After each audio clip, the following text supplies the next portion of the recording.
All right, so we're going to take a look at how we're going to do the midterm here. I have the well open, and this is what I have done. You're going to want to have this much here completed before you can do the midterm. So if you haven't gotten to this point, I mean, you're probably going to fail the assignments up to this point anyway because of the late policy, the late assignment policy. Now, I want to update the image from the image plane. I moved this to a different computer for recording purposes, so it didn't update the image plane. And I'm going to just show you how to do that. I'm going to go to my attribute editor, Control A with the image plane selected, Control A, and then I'm going to navigate to where that folder is, and it's in my models. I'm going to come down here to the folder, the 3D Foundations June folder, and go to Source Images, and then click on the Awesome Well. Open that up.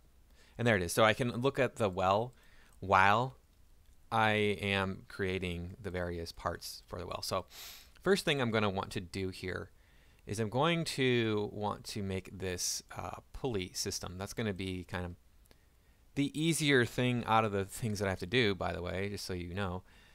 So to do that, I'm going to create a torus. I'll rotate that over. You just hold J, rotate it over,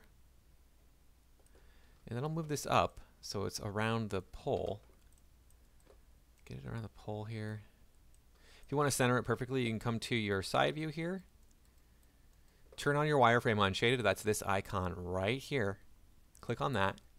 And then you can hold down V and you can just snap that using only the up arrow, the Y translate.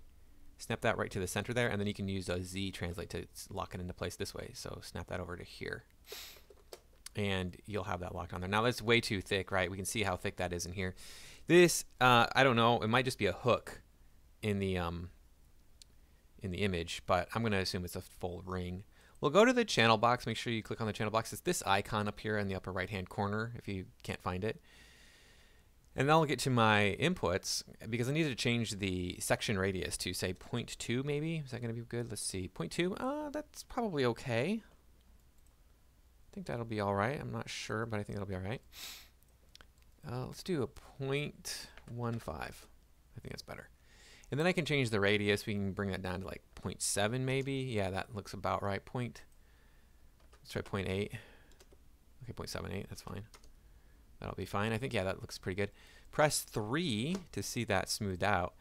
There's your ring around there. It's interpenetrating way too much, so we need to make that like a 0.8. And that'll bring that out a little bit. And we can change the section radius to a 0.12 maybe. And then we can take a look at that again. You see it's a little bit, there you go. That's about perfect. Okay, cool. We got that now. All right, so I do want to change the number of divisions. I'm not going to need that many divisions on the height for sure. I'm going to change that to 8. I don't need that many there at all. It's like, okay, that's a ridiculously large amount. Now, as you can see by looking in here, you might want to change those divisions because there's a little bit of a gap there. So you can go with the radius of 0.78 like we had before, and that brings it down just enough to kind of get it. And it's a little bit interpenetration. That's probably okay. That amount of interpenetration shouldn't be an issue. Nobody's going to notice it. Won't cause any problems in your renders. And I think that'll be all we need to do for that part of the model to get that top ring for the pulley there. And with that, I'll call that the end of this video, and we'll move on to the rest of the pulley in the next video.